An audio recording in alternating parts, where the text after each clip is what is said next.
Equilibrium का मतलब होता है कि system remain constant but doesn't stop. मतलब सिस्टम रुकता नहीं है लेकिन कांस्टेंट हो जाता है, उसको कहते हैं अपन इक्विलिब्रियम। जैसे फॉर एग्जांपल लिखते हैं, पहले अपन कांस्टेंट को समझते हैं कि व्हाट डज इट मीन कि कांस्टेंट हो जाता है लेकिन स्टॉप नहीं होता। अभी तक जैसे अगर मान लो अपन एक इक्विलिब्रियम की बात करें तो अपन कहेंगे, मान लो कि कोई ट्रेन जो है वो फॉर 200 किलोमीटर्स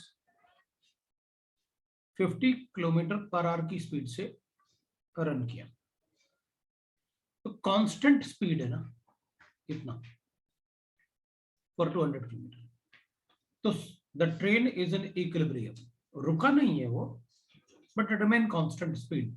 तो this is an equilibrium with respect to speed. अपन ने दो वेसल ले लिया, दोनों को एक नैरो ट्यूब से ज्वाइन किया, और नैरो ट्यूब से ज्वाइन करने के बाद ऐसे ये बंद थे, इसमें O2 था 1 एटमॉस्फेयर पे, इसमें N2 था 5 एटमॉस्फेयर पे। वॉल्यूम दोनों का एक जैसा है। अगर अपन नॉब को ओपन कर दें तो ये N2 इधर जाएगा, O2 उधर जाएगा। कब तक? जब तक कि दोनों तरफ प्रेशर इक्वल ना हो जाए। तो अपन कहेंगे after opening knob the pressure become constant. दोनों वेसल में एक जैसा हो जाएगा, है प्रेशर कांस्टेंट, प्रेशर कांस्टेंट है, but gas doesn't stop.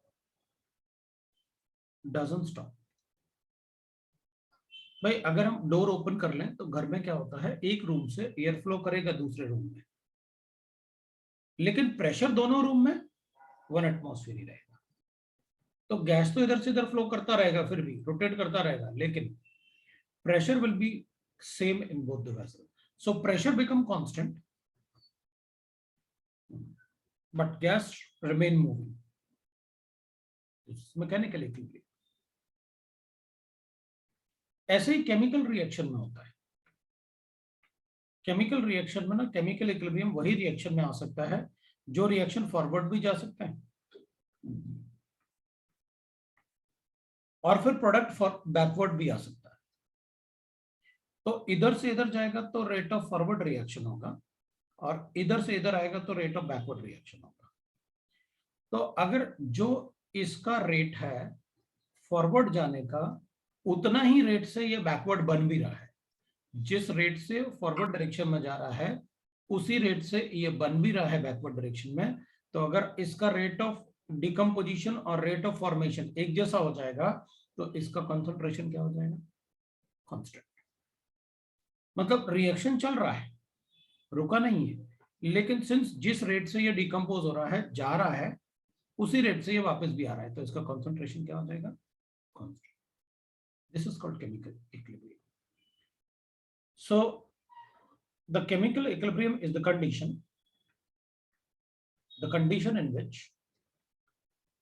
in which the concentration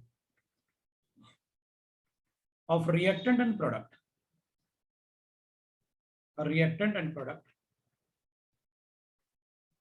becomes constant,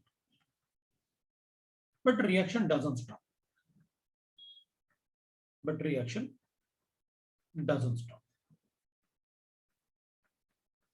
Stop. No? So this happens because rate of forward reaction is equal to rate of backward reaction.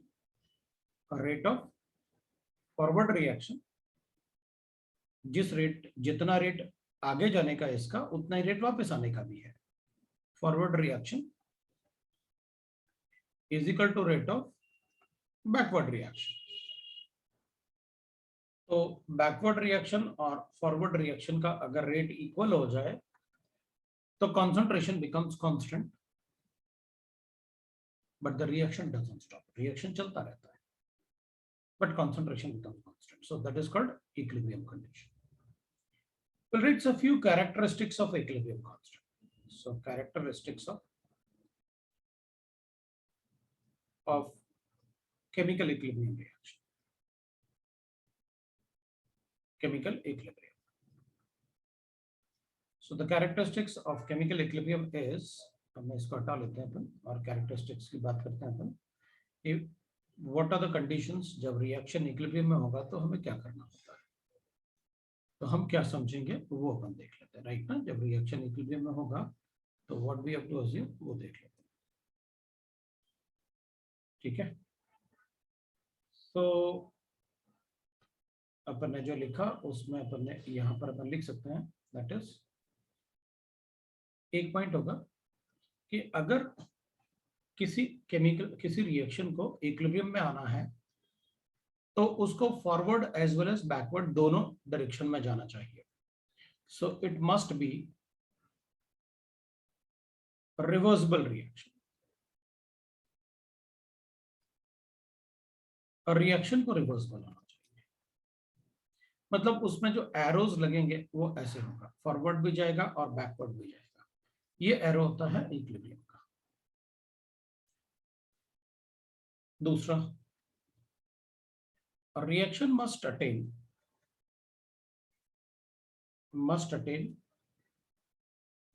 The dynamic equilibrium state. Dynamic equilibrium state. Dynamic equilibrium state का मतलब होता है reaction do not stop,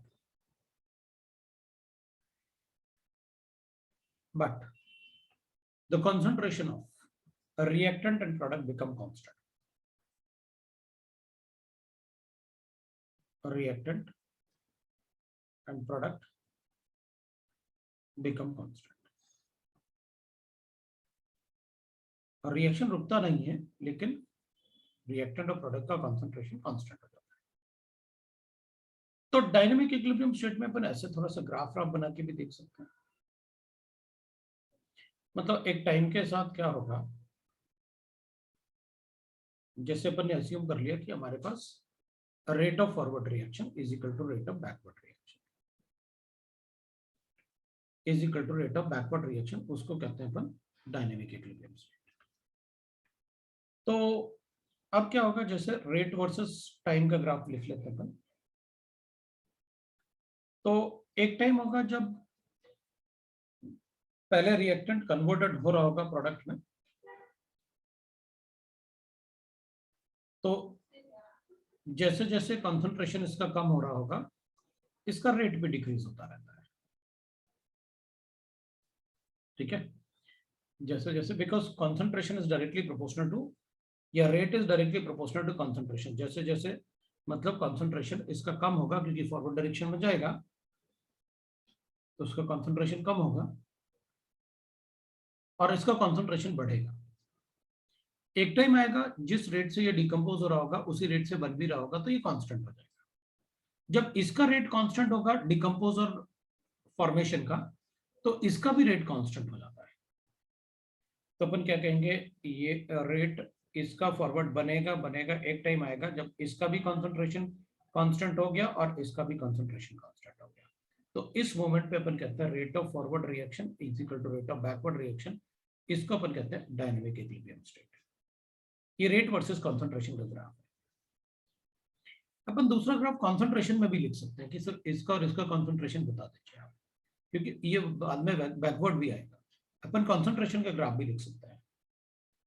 मान लो ए और B का एक equilibrium attain कर रहे हैं अपन, तो अपन कहेंगे देखो भाई उस केस में होगा क्या कि इनिशियली अपने पास ए है, ये मान लो अपन ने ए ले लिया और मैं इसको ए नॉट इसका कंसंट्रेशन ले लेता हूं इनिशियल टाइम पे. अब जैसे जैसे मतलब अपन रिएक्शन होगा तो इसका कंसंट्रेशन क्या होता जाएगा, कम होता जाएगा. इसका कंसंट्रेशन कम होता गया. अब एक टाइम आया जब इसका कंसंट्रेशन, ए का कंसंट्रेशन जो कम हो रहा था ना, एक टाइम आया जब उसका कंसंट्रेशन कांस्टेंट हो गया. जब ये कॉन्सेंट्रेशन कांस्टेंट हो गया फिर चेंज नहीं हो रहा है, इसका मतलब है इक्विलिब्रियम आ गया होगा क्योंकि वो कांस्टेंट हो गया। तो बी का कॉन्सेंट्रेशन, तो अपन कहेंगे बी का कॉन्सेंट्रेशन इनिशियली तो बढ़ेगा, लेकिन एक मोमेंट पे आके उसका भी कॉन्सेंट्रेशन क्या हो जाएगा, कांस्टेंट हो जाएगा, क्योंकि इक्विलिब्रियम कंडीशन में कॉन्सेंट्रेशन क्या होता है, कांस्टेंट हो जाता है, राइट। इक्विलिब्रियम कंडीशन में कॉन्सेंट्रेशन कांस्टेंट हो जाता है, ठीक है ना। तो अपन कहेंगे कि जब कॉन्सेंट्रेशन कांस्टेंट होते हैं तो वो इक्विलिब्रियम का टाइम आ जाता है। तो अपन कहते हैं कि भाई ये टाइम वो है, ये कॉन्सेंट्रेशन वर्सेस टाइम का ग्राफ है। तो एक टाइम पे जब वो कॉन्सेंट्रेशन इक्वल हो जाएंगे तो अपन कहेंगे वो इक्विलिब्रियम आ गया होगा। तो ये टाइम ऑफ इक्विलिब्रियम है, यहाँ पर इक्विलिब्रियम, क्योंकि यहाँ तो कॉन्सेंट्रेशन चेंज हो रहे थे, यहाँ आके कॉन्सेंट्रेशन कांस्टेंट हो गया, मतलब इक्विलिब्रियम पे ये कॉन्सेंट्रेशन होगा बी का और ये कॉन्सेंट्रेशन होगा ए का इक्विलिब्रियम पे, क्योंकि ये भी कांस्टेंट हो गया। यहाँ से अपन वैल्यू भी देख सकते हैं, आप डाटा लिखो वाई एक्सेस पे, अपन वैल्यूज लिख लेंगे, what is the equilibrium concentration for A, what is the equilibrium concentration of B. अब अपन ऐसे भी बता सकते हैं कि देखो भाई अगर अपने पास ऐसे गिवन है, मान लो अपन कहेंगे ए और बी इक्विलिब्रियम विद बी, तो अपन ऐसे ही बता सकते हैं कि ए का कॉन्सेंट्रेशन डिक्रीज हो रहा है और बी का कॉन्सेंट्रेशन बढ़ रहा है। तो जैसे ही ये लाइन स्ट्रेट होना शुरू हो जाता है ना, अपन को पता चल जाता है कि इक्विलिब्रियम आ गया। तो अगर ये वाला लाइन है यहाँ से शुरू हुआ ना, तो अपन कहेंगे यहाँ आके इसमें भी कॉन्सेंट्रेशन वर्सेस टाइम का ग्राफ, यहाँ से ये लाइन स्ट्रेट होना शुरू हो गया, ये लाइन स्ट्रेट होना शुरू हो गया, इसका मतलब है यहाँ पर इक्विलिब्रियम आ गया। तो अपन इसको भी टाइम ऑफ इक्विलिब्रियम लिखेंगे। तो क्या जरूरी नहीं कि ये ग्राफ ऐसे क्रॉस करे, नहीं, कोई जरूरी नहीं है कि ग्राफ क्रॉस करना ही चाहिए, नहीं, डिपेंडिंग ऑन द रिएक्शन। अपन कहेंगे तो ये ग्राफ ग्राफ अगर क्रॉस नहीं हो रहे हैं तो वो डजंट मीन, कहेंगे उससे कोई फर्क नहीं पड़ता, हमें तो कॉन्सेंट्रेशन, जैसे ही कॉन्सेंट्रेशन कांस्टेंट दिखेंगे ग्राफ में, अपन बता देंगे कि भाई यहाँ दोनों का इक्विलिब्रियम आ गया, यहाँ भी कांस्टेंट होना शुरू हो गया, यहाँ भी कांस्टेंट होना शुरू हो गया। तो ये कॉन्सेंट्रेशन वर्सेस टाइम है, राइट।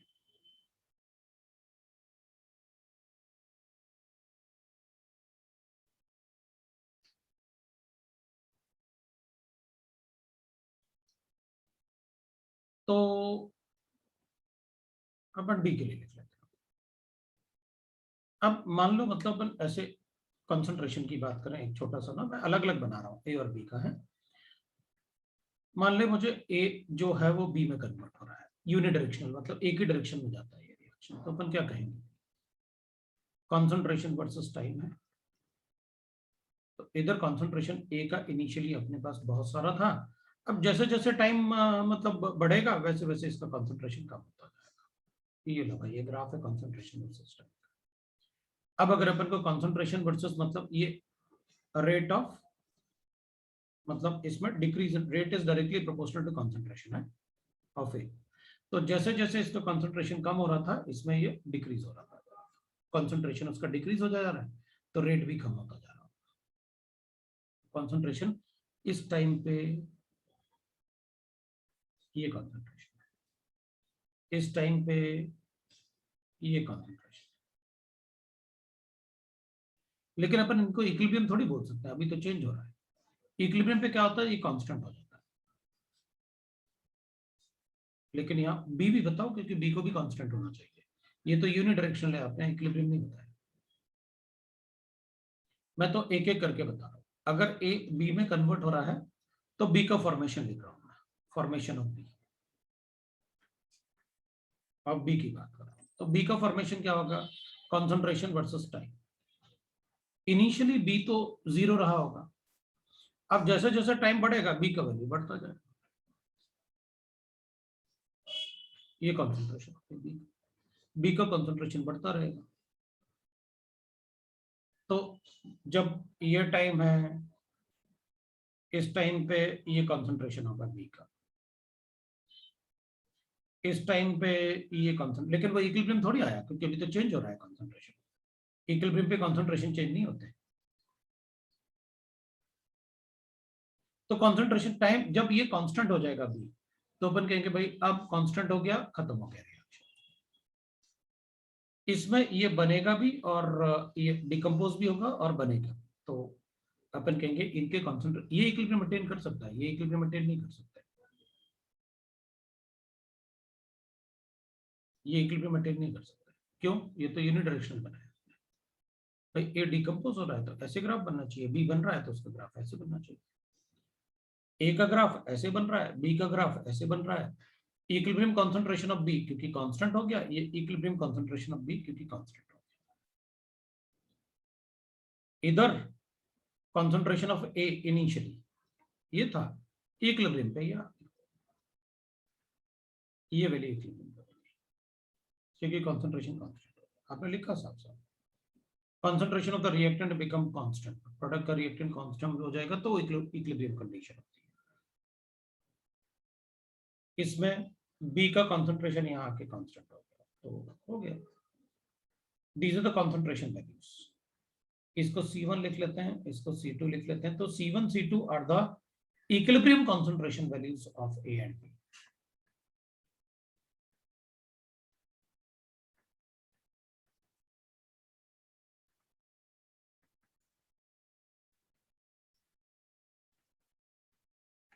रेस्पेक्टिवली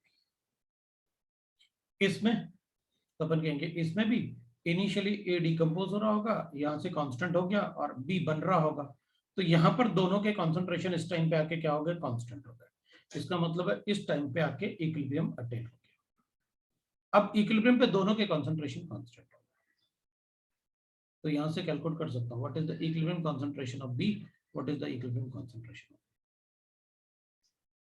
तो इक्विलिब्रियम पॉइंट पे दोनों के कंसंट्रेशन क्या क्या होंगे वो दैट इज दिस। तो फिर ये अगर क्रॉस कर रहा है ये ग्राफ, वो कुछ रिप्रेजेंट कर सकता है क्या? तो अपन कहेंगे कर सकता है ना, ये वो कॉन्सेंट्रेशन है। अपन कहेंगे देख, ये डिकम्पोज हो रहा था और ये बन रहा था। अगर कोई ग्राफ ऐसे क्रॉस, ये तो क्रॉस नहीं कर रहे थे, ये तो क्रॉस कर रहे थे, तो ये वो टाइम होगा जब ए का कॉन्सेंट्रेशन भी रहा सी रहा होगा और बी का कॉन्सेंट्रेशन भी सी रहा होगा। मतलब एट पॉइंट टी, अपन कह सकते हैं at point T, time T है time T, the concentration of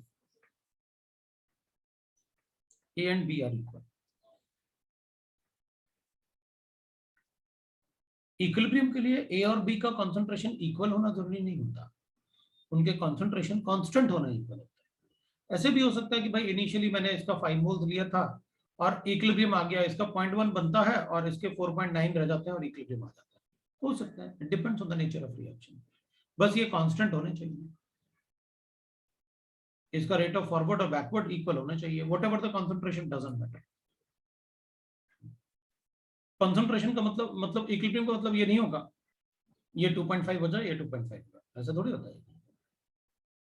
equilibrium में rate are equal, not the concentration. अब rate is directly proportional to concentration, तो फॉरवर्ड डायरेक्शन के लिए रेट जो होगा ना, that will be directly proportional to concentration of rate. और बैकवर्ड डायरेक्शन के लिए rate for backward direction directly proportional to concentration of B. ये रेट ऑफ फॉरवर्ड रिएक्शन है, ये रेट ऑफ बैकवर्ड रिएक्शन है। अगर हमें इक्विलिब्रियम अटेन करना है तो इट इज नॉट कंसंट्रेशन, तो दोनों का रेट बराबर हो जाएगा ना, फॉरवर्ड और बैकवर्ड, मतलब इधर वाला रेट और इधर वाला रेट बराबर हो जाएगा, then we say that it is a equilibrium condition. तो इधर अपन ने रेट वर्सेस टाइम का ग्राफ बनाया है, कंसंट्रेशन नहीं है, इधर कंसंट्रेशन वर्सेस टाइम तो रेट है। पहले मैंने सिर्फ ये बताने के लिए कि वो रेट इक्वल होने चाहिए, ऑब्वियस सी बात है, रेट तो हमेशा इक्वल होगा अगर इक्विलिब्रियम आ गया, कंसंट्रेशन इक्वल थोड़ी होता, रेट इक्वल। बताओ भाई, आप किसी को डाउट है तो बोलो।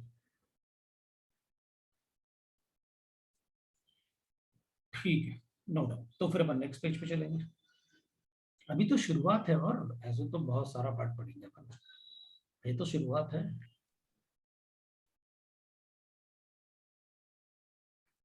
चलो नेक्स्ट पेज पे। Sir 1 minute. अरे लो,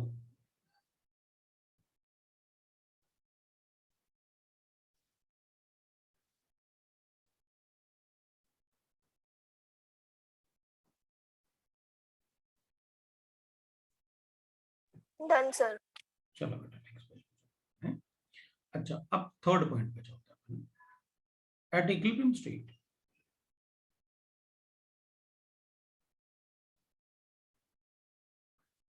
all the factors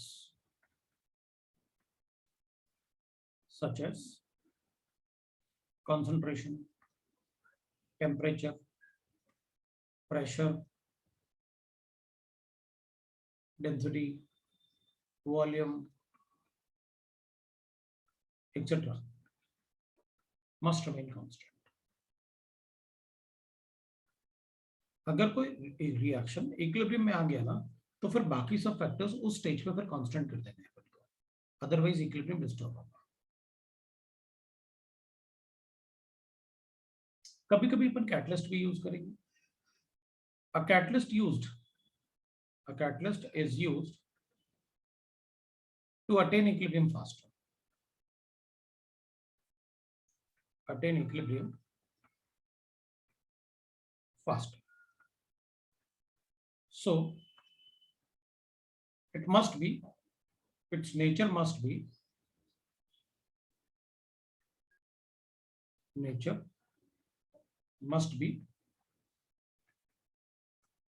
like that. If it increases the rate of forward reaction, if it increases rate of forward reaction,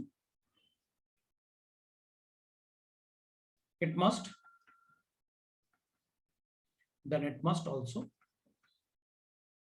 increase the rate of backward reaction. The rate of backward reaction.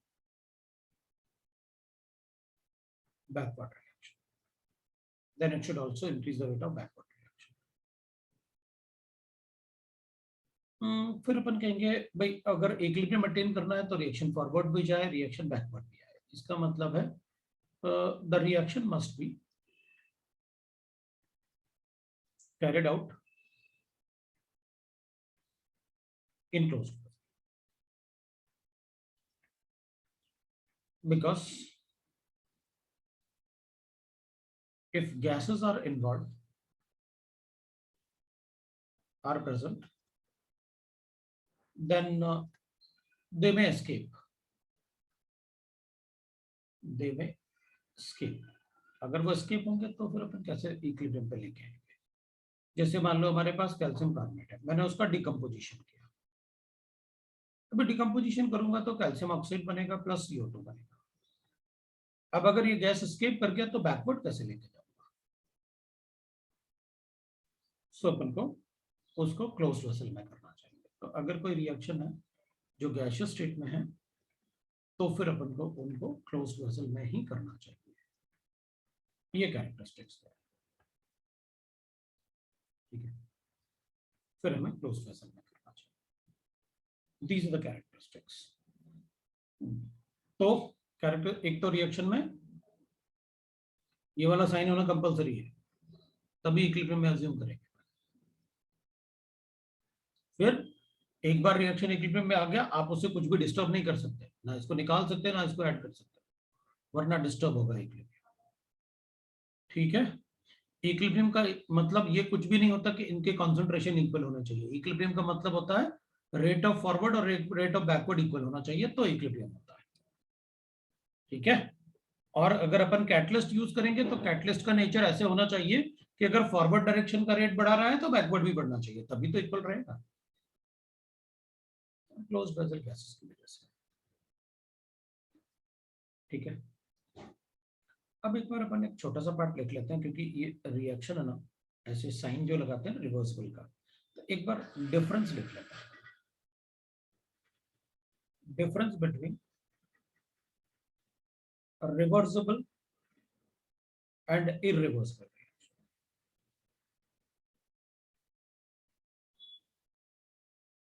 Reversible and irreversible reaction, एक छोटा सा difference लिख लेते हैं, जरूरत नहीं है लेकिन फिर भी अपन को लिख लेना चाहिए। तो एक लिख लेते अपन इरिवर्सिबल रिएक्शन और एक लिखते अपन रिवर्सिबल रिएक्शन।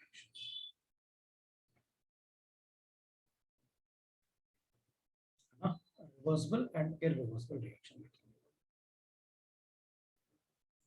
थोड़ा सा डिफरेंस लिख लेते हैं क्योंकि शायद अपन को जरूरत पड़ जाए, वैसे बस इसलिए कि थोड़ा सा आइडिया रहे अपन को रिवर्सिबल रिएक्शन कौन से होते हैं, इररिवर्सिबल रिएक्शन कौन से होते हैं। ठीक है, एक इररिवर्सिबल रिएक्शन का मतलब है दे आर यूनिडायरेक्शनल, डायरेक्शनल मतलब वो एक ही डायरेक्शन में होता है, पहले रिएक्टेंट होता है बाद में प्रोडक्ट होता है, बस यूनिडायरेक्शनल रिएक्शन। और रिवर्सिबल में क्या होता है, they are bidirectional reaction, मतलब फॉरवर्ड जाएंगे तो बैकवर्ड भी आएंगे, बाई डायरेक्शनल रिएक्शन। ठीक है, तो अपन उसमें एरो भी ऐसे लगाएंगे, भाई रिएक्टेंट है पहले प्रोडक्ट में कन्वर्ट होंगे, फिर प्रोडक्ट रिएक्टेंट में भी कन्वर्ट होगा, that is called bidirectional reaction. इसमें reaction gets completed, goes for completion, मतलब पहले रिएक्टेंट था बाद में कंप्लीट होकर प्रोडक्ट में, फॉर कंप्लीशन। तो ये रिएक्शन कंप्लीट होता है। ये रिएक्शन कभी कंप्लीट नहीं हो सकता, never goes for completion, goes for completion, because अगर वो डिकम्पोज होगा तो बनेगा भी, तो मतलब कभी कंप्लीट नहीं होता वो रिएक्शन। तो अपन कहेंगे इनके रिएक्टेंट के भी कंसंट्रेशन हमेशा रहेंगे, प्रोडक्ट के भी कंसंट्रेशन हमेशा रहेंगे, मतलब इक्विलिब्रियम रिएक्शन में रिएक्टेंट और प्रोडक्ट दोनों के ही कंसंट्रेशन रहेंगे। तो अपन कहेंगे there is no limiting agent, limiting agent मतलब लिमिटिंग रीजन का मतलब है कि इनमें से कभी भी कोई कंप्लीटली कंज्यूम नहीं होगा, that is what we mean by the limiting agent. तो never goes for completion. Third,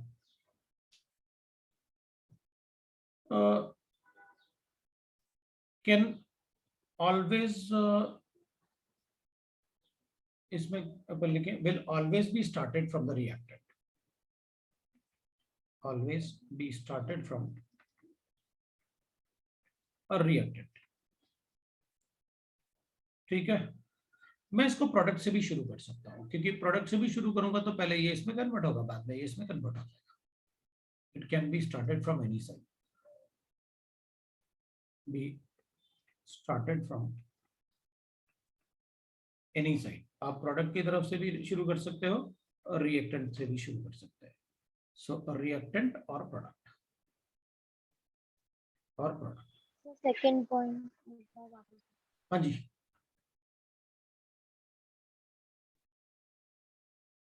कोई डाउट है किसी को?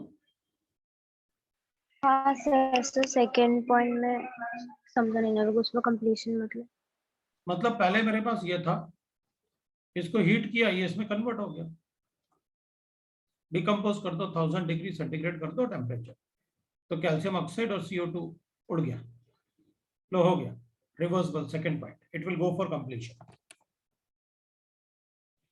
अब कैल्शियम कार्बोनेट मेरे पास है, 500 डिग्री पे रखता हूं, पार्शियली डिकम्पोज होगा, इधर भी जाएगा इधर भी आएगा, it will not go for completion.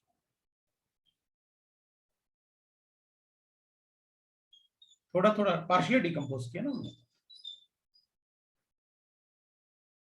और अगर क्लोज वेसल है तो CO2 कहीं जा नहीं पाएगा, ये डिकम्पोज होने के बाद टेम्परेचर थोड़ा भी कम करोगे तो इससे रिएक्ट करके वापस ये बनाना शुरू कर देगा।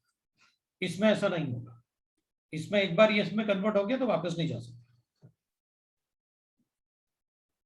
That is. अब बताओ, ओके सर। है ना?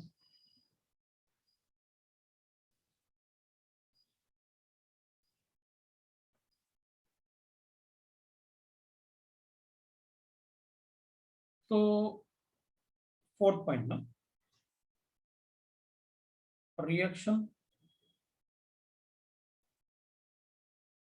विच कैन, अभी आप अपन कहेंगे सर अभी तो आपने हमें ऐसे एग्जांपल दे दिया, अभी जो एग्जांपल मैंने लिखा था कि मैं उसे कंप्लीट कर भी सकता हूँ नहीं भी कर सकता, कोई ऐसा एग्जांपल तो ना जो कभी इक्विलिब्रियम अटेन नहीं कर सकता, which can never attain equilibrium. इसी पॉइंट की वजह से तो ये डिफरेंस पढ़ा रहा हूँ, नहीं तो पढ़ाने की जरूरत ही नहीं। Never attain equilibrium. एक होगा neutralization reaction, neutralization reaction of strong acids, acid या बेस। सो अगर मेरे पास ऐसे गिवन है ना HCl प्लस NaOH, कोई भी एसिड बेस स्ट्रॉन्ग होना चाहिए, तो ये कभी इक्विलिब्रियम में नहीं होता है। It can never attain the equilibrium. दूसरा, एक तो न्यूट्रलाइजेशन रिएक्शन है, इनमें कभी भी इक्विलिब्रियम नहीं आता, ये कभी इक्विलिब्रियम में नहीं हो सकते। न्यूट्रलाइजेशन रिएक्शन मतलब एसिड बेस रिएक्शन। और दूसरा, reaction in which precipitation take place, precipitation occurs,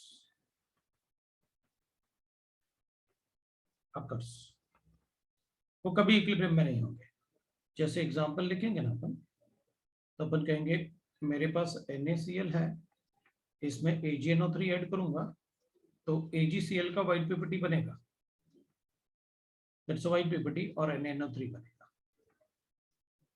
ये रिएक्शन बैकवर्ड कभी नहीं जा सकता। ऐसा कोई भी रिएक्शन जिसमें प्रेसिपिटेट बने, मैंने NaCl सॉल्यूशन में AgNO3 सॉल्यूशन ऐड किया, इसको आप एक्वस लिख सकते हो।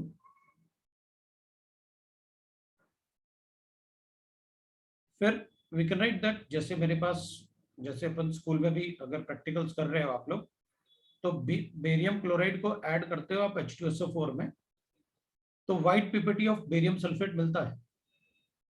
ये सल्फेट का टेस्ट होता है स्कूल में।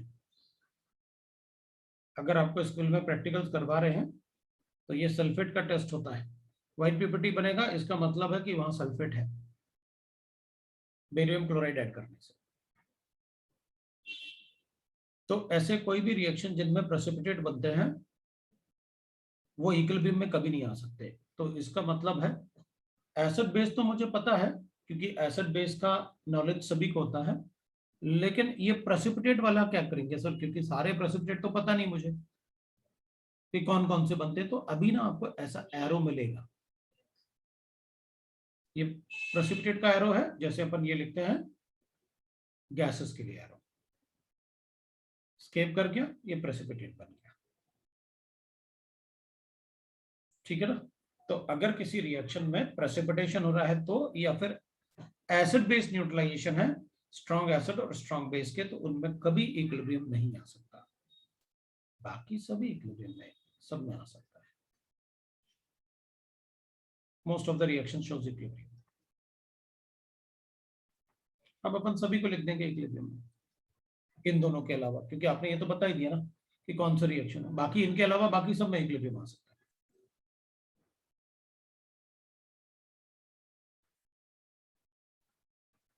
है ना भाई। दो तो यही लिखे हुए ऊपर, इनमें कभी इक्विलिब्रियम नहीं आ सकता। तो अपने लिए वो जानना ज्यादा जरूरी है कि कौन से रिएक्शन है सर जिनको हम कभी इक्विलिब्रियम में नहीं लिख पाएंगे। अदरवाइज पूरा चैप्टर में अपन को इक्विलिब्रियम ही तो पढ़ना है। तो रिवर्सिबल के तो आप बहुत सारे एग्जाम्पल दोगे, जितने भी रिएक्शन आप लोगे सभी इक्विलिब्रियम में, ये नहीं ले सकते आप इस चैप्टर में इक्विलिब्रियम, क्योंकि ये तो इरिवर्सिबल रिएक्शन है, ये कभी इक्विलिब्रियम अटेन नहीं करेंगे, तो नहीं कर सकते। डन। तो मुझे बस ये बताना था कि हमें कैसे पता चलेगा कि कोई रिएक्शन इक्विलिब्रियम अटेन करेगा या नहीं करेगा। तो नहीं करने वाले दो कंडीशन अपन को पता है, बाकी सभी कंडीशन में इक्विलिब्रियम अटेन होगा। डन। नेक्स्ट पेज पे चले। Yes sir. तो मैं नेक्स्ट पेज पे जा रहा हूं। लो भाई, तो अब अपन लिखेंगे, मतलब अब थोड़ा सा चैप्टर में आगे बढ़ते हैं, law of mass action.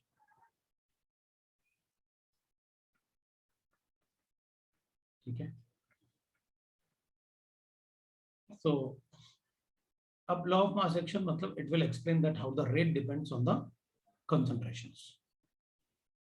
So according to this law, it was given by, अब साइंटिस्ट के नाम लिखने की जरूरत नहीं है उनको, by Waage and Goldberg. So according to this law,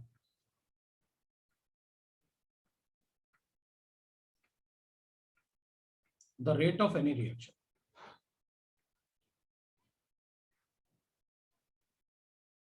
is directly proportional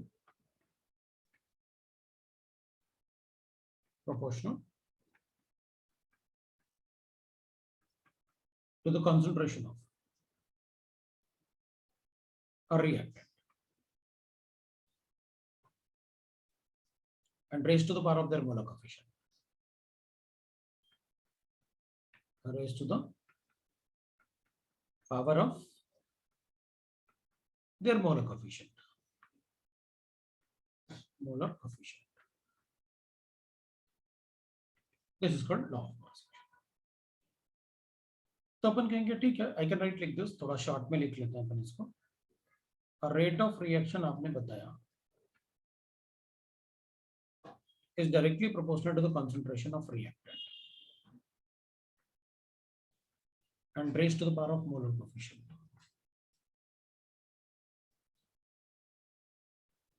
ये बताया आपने मुझे, raised to the power of their molar coefficient, ये बताया. तो ठीक है, let us take an example for the reaction. एक रिएक्शन ले लेते हैं अपन और उस रिएक्शन में चेक कर लेते हैं law of mass action. Suppose अपने पास गिवन है a plus 2b is in equilibrium with thrice of c plus 4d, ऐसे मोलर कोएफिशिएंट भी लेंगे. तो अपन लिख सकते हैं रेट ऑफ फॉरवर्ड रिएक्शन, क्योंकि इक्विलिब्रियम है ना, तो अपन लिखेंगे rate of forward reaction. Reaction is directly proportional to the concentration of A into concentration of B to the power of 2. आपने कहा फॉरवर्ड रिएक्शन के लिए ये रिएक्टेंट है और बैकवर्ड के लिए ये दोनों रिएक्टेंट. तो मैंने rate of reaction is directly proportional to the concentration of the reactant and raise to the power of their molar coefficient. इसका मोलर कोएफिशिएंट 1 है, इसका मोलर कोएफिशिएंट 2 है, तो raise to the power of their molar coefficient. Similarly, with rate of backward reaction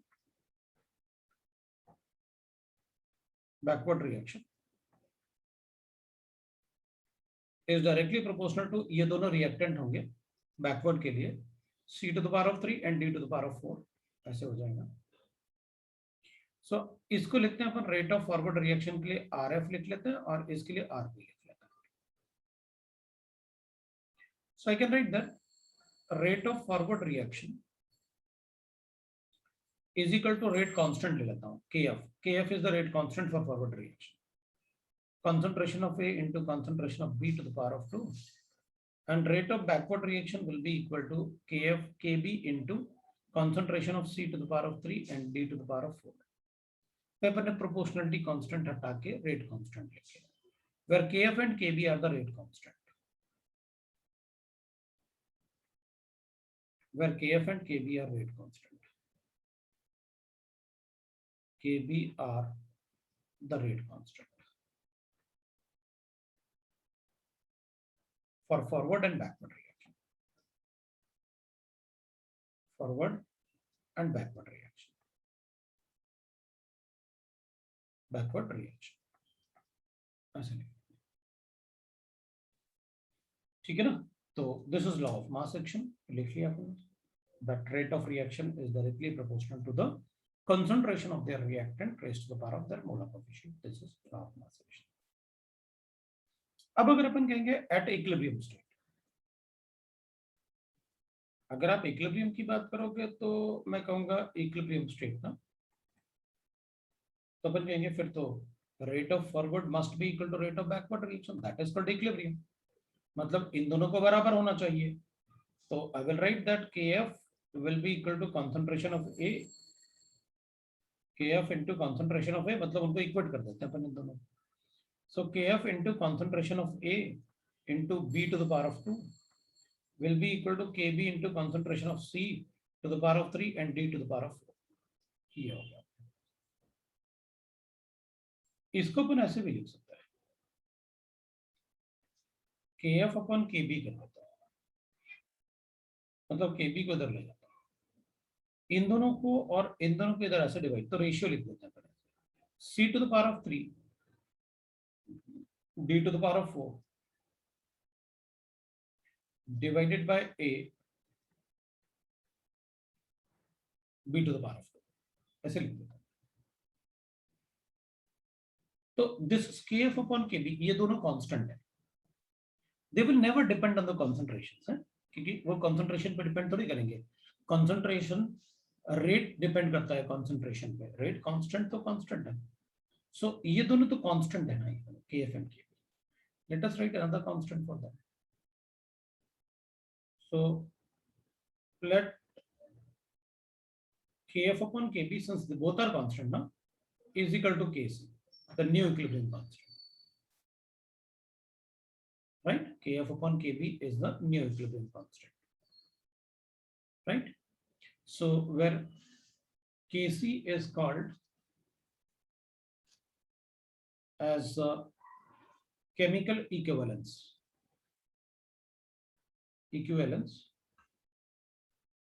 तो वो इसलिए क्योंकि वो रेट कांस्टेंट का रेशियो, भाई ये कंसंट्रेशन चेंज करने से ये दोनों कभी चेंज नहीं हो सकते, फिर कंसंट्रेशन चेंज करोगे तो रेट चेंज होगा, रेट कांस्टेंट थोड़ी चेंज होगा।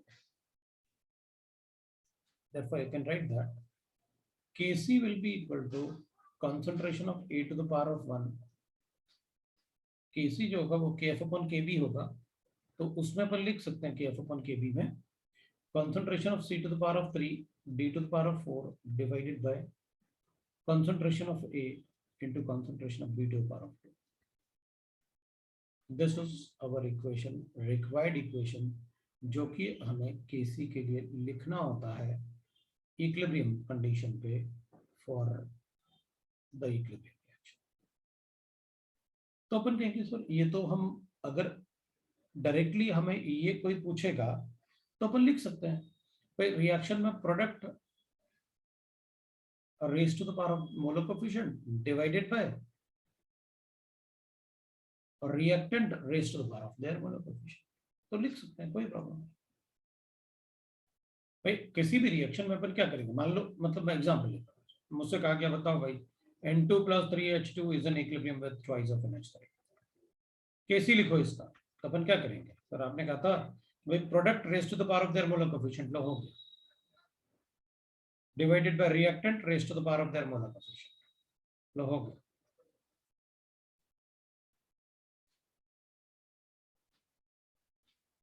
तो अपन को ना ये Kc लिखना आना चाहिए रिएक्शंस का, सभी रिएक्शंस का, क्योंकि वो तो रिएक्शन को देख के लिख दूंगा, प्रोडक्ट अपॉन रिएक्टेंट लिखना होता है, concentration of the product divided by concentration of the reactant raised to the power of their molar coefficient.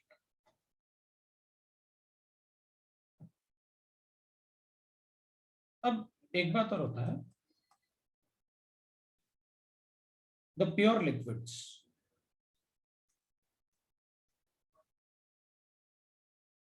and solids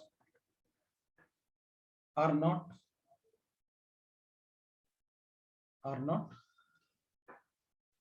included in the Kc expression, not included in Kc expression,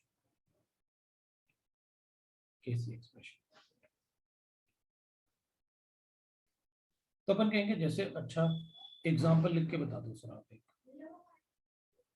मान लो अपने पास ऐसे क्या Fe अपने पास solid है plus twice of HCl लिखा है, ये aqueous होता है, तो FeCl2 एक्वस बनता है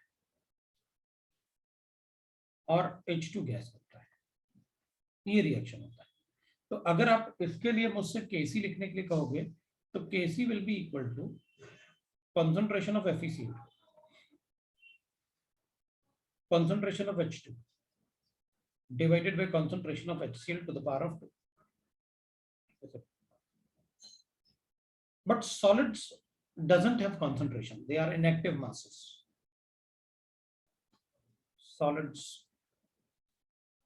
are inactive masses. जो सॉलिड्स होते हैं वो इनएक्टिव मास होता है, वो उनकी एक्टिविटी नहीं होती, वो वैसे ही पड़े रहते हैं. Inactive masses. So their concentration is considered as unit. मतलब वन ले लेते हैं concentration. लिख लो, मैं नेक्स्ट पेज पे एक्सप्लेन कर देता हूँ.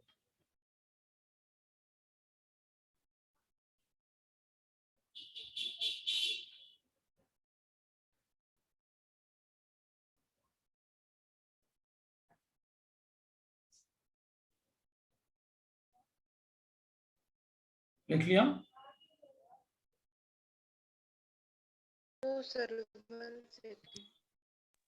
हाँ सर. चलो देख, अब इनएक्टिव मास होगा ना तो सॉलिड वैसे ही पड़े रहते हैं. So their concentration is considered as unit. अपन जीरो नहीं ले सकते ना, जीरो लेंगे तो प्रॉब्लम हो जाएगा. एज यूनिट, क्योंकि मैं इसमें एफ भी लिखना चाहता हूँ, लेकिन एफ को जीरो नहीं लिख सकता ना, वरना ये सब बर्बाद हो जाएगा. तो अपन क्या करते हैं, एफ यहाँ लिखते हैं, लेकिन उसकी जगह वन लिखना पड़ेगा फिर अपन. तो they will be considered as unit, उनकी जगह अपन को वन लिखना. राइट? तो अपन उनके कंसंट्रेशन की जगह क्या लिखेंगे, वन लिखेंगे. So their concentration is considered as unit concentration. अब वैसे भी अपन को यूनिट कंसंट्रेशन पता है क्या होता है. देख, कंसंट्रेशन मतलब होता है, कंसंट्रेशन मतलब number of moles divide by volume. Concentration मतलब number of moles divided by volume, that is molarity. Concentration मतलब मोलैरिटी. और आप ऐसे भी अज्यूम कर लो, ये जो स्क्वायर ब्रैकेट है,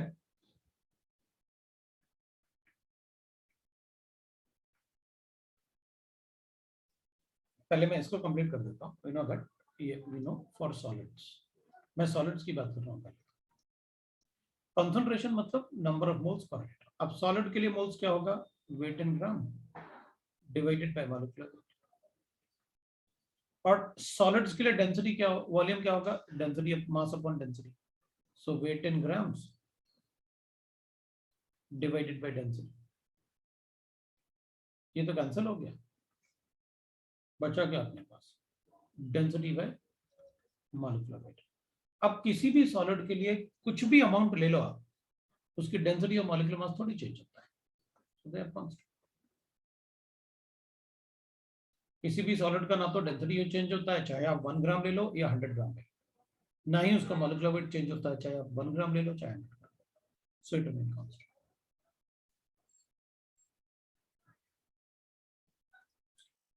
जो एक्टिव मास होता है ना, दैट इज इक्वल टू होता है concentration.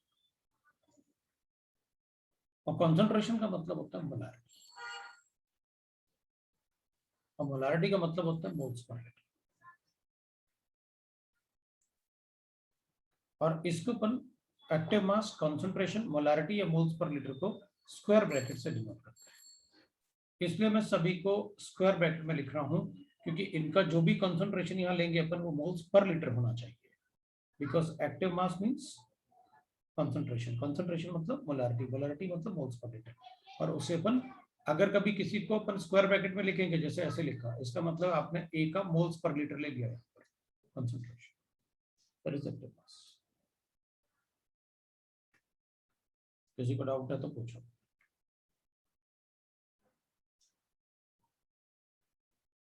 If the reactant and product are present in gaseous state, the reactant and product are present in gaseous state. The reactant and product are present in gaseous state. In gaseous.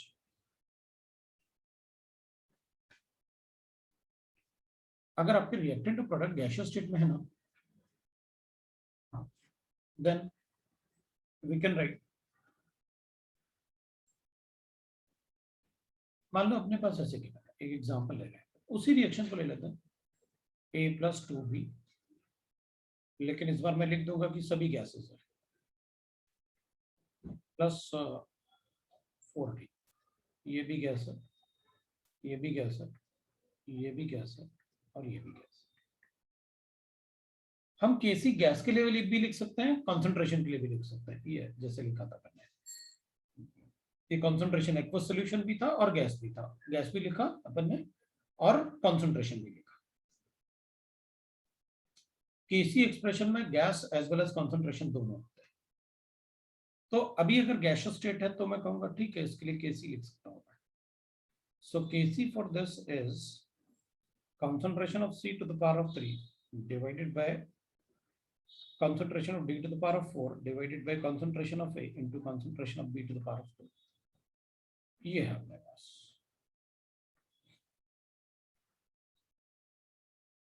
ये है अपने पास, है ना।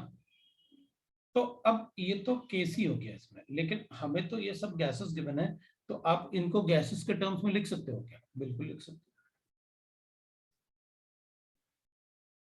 अब वैसे भी अपन को क्या करना होता है कि पूरे केमिस्ट्री में अगर मेंशन नहीं है तो हम सभी गैसेस को आइडियल गैस अज्यूम करते हैं, है ना, हम उनको आइडियल गैस अज्यूम करते हैं। So assuming ideal gas behavior, I got that PV is equal to nRT, or I can write that N by V will be equal to P by RT, और N by V क्या होता है? Concentration. मतलब concentration को, this is concentration, we know that N by V is nothing but the concentration. हम concentration को pressure के term में लिख सकते हैं, अगर RT से डिवाइड करते हैं तो, मतलब यहां पर मैं concentration of A को लिख सकता हूं, that is equal to partial pressure of A divided by RT करो। concentration of B को लिखूंगा partial pressure of B divided by RT करो। concentration of C will be equal to partial pressure of C divided by RT करूंगा, and concentration of D will be equal to partial pressure of D divided by RT करूंगा। It is like this.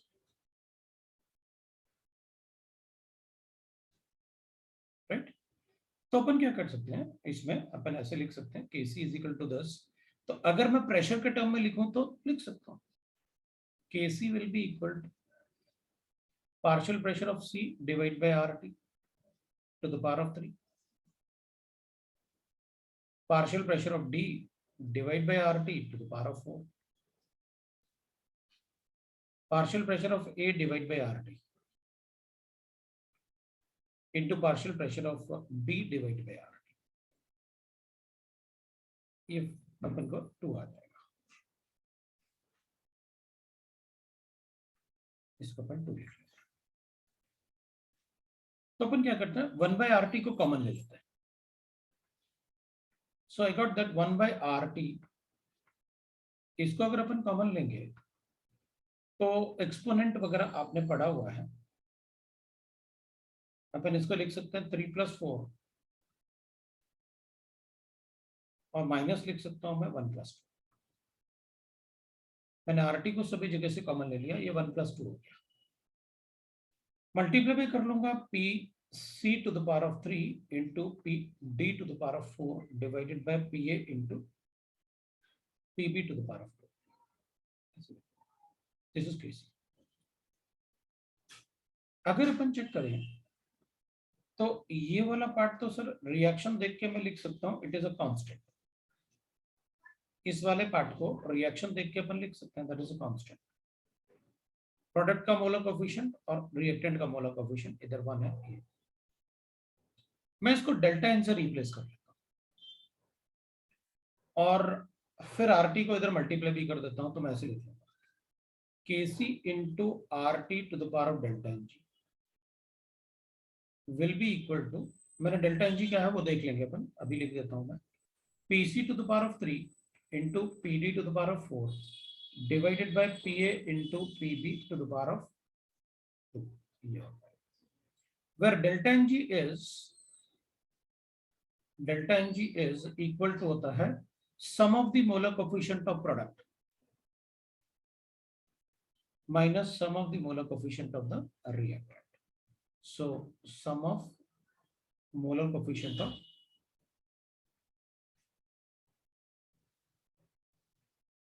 product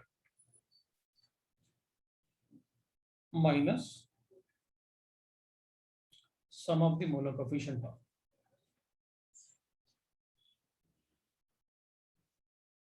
product. ये होता है अपना delta N. फिर जी क्यों लिखा? इसमें इन गैसियस स्टेट भी लिखना होता है, सिर्फ गैसेस को इन्वॉल्व कर सकते हैं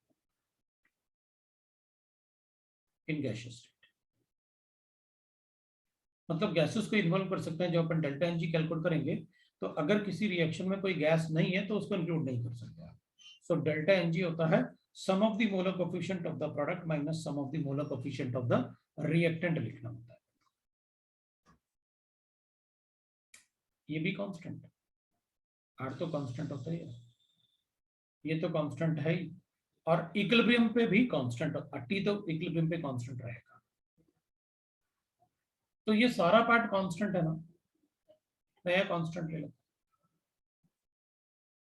since all Kc, R, T and delta Ng are constant.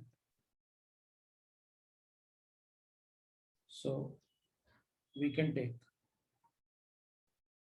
a new constant for pressure. उसको अपन Kp से लेना. So Kp will be equal to, अब इसकी जगह अपन ने Kp लिखा तो that will be equal to partial pressure of, ये Kc की जगह अपन पहले Kc को लिखते थे कॉन्सेंट्रेशन में और Kp को लिखेंगे पार्शियल प्रेशर में. C to the power of 3 D to the power of 4 partial pressure of A into partial pressure of B to the power of 4. ये होता है Kp expression in terms of pressure. And we'll write that Kp will be equal to Kc into RT to the power of delta Ng. ये है भाई अपने पास. That is Kp for the reaction.